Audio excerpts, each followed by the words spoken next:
We're with Ryan Tegnelia. Ryan is a criminal lawyer in San Diego, California, and he's agreed to answer an online question that was posted. I'll get into the first the question right here. Let's see.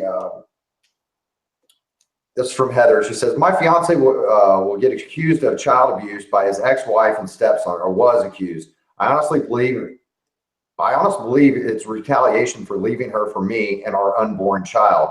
Can we act beforehand? The next part of that is, will he go to jail for the duration of the investigation and trial? And then the final part was, since it is a child molestation charge, will he be denied bail? Okay, thanks, Heather, for the questions. I'm going to assume, based off your questions, that his family has notified law enforcement and there's some sort of investigation going on. Maybe there's a detective calling around, or he's getting phone calls requesting interviews and things of that nature. I'm just going to assume that for purposes of this answer. In that case, yes, it is possible to get involved early. And as a matter of fact, if you are being actively investigated, especially for something as serious as child abuse or child molestation, you definitely want to have an attorney on your side as soon as possible, especially before you agree to sit down to have any meetings or make any statements.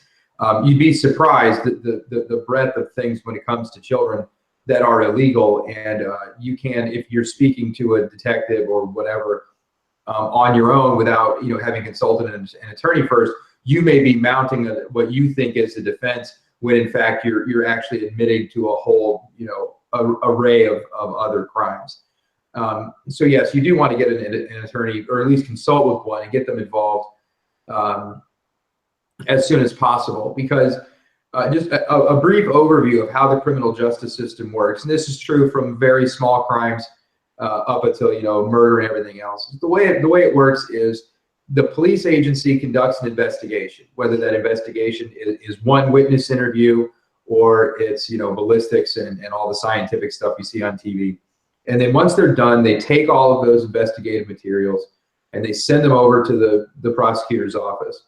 And an attorney that works for the prosecutor's office will review the case, and it is up to that attorney to decide whether or not they're going to charge you with anything. If they decide they don't want to charge you, they'll reject the case, and it just goes back to the police agency with a note saying, we're rejecting it, we're not filing charges at this time, and that's usually the end of it. And it's depending on the nature and type of the case, it can sometimes be a lot easier to speak with a prosecutor and see if you can convince them to not file the case at the beginning than it is to convince them to dismiss the case once it's already been filed for various reasons that aren't important. So it is important to get an attorney involved, early on, and see if maybe you can stop charges from being filed.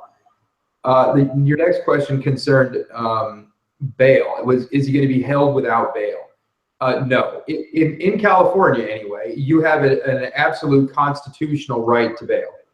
And so the judge, whether you're charged with, petty theft or murder, the judge will set bail.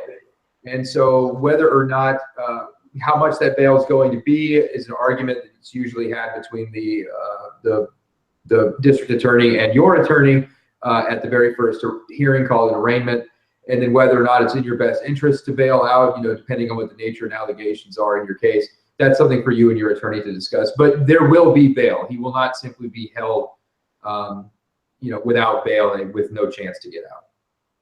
Excellent. Well, if you have any other questions for Ryan, you can post them in the comments section below. He provide some answers. All right, well, thank you very much. Or you can always reach out to us at 619-577-0868. Thank you. Thanks, Ryan.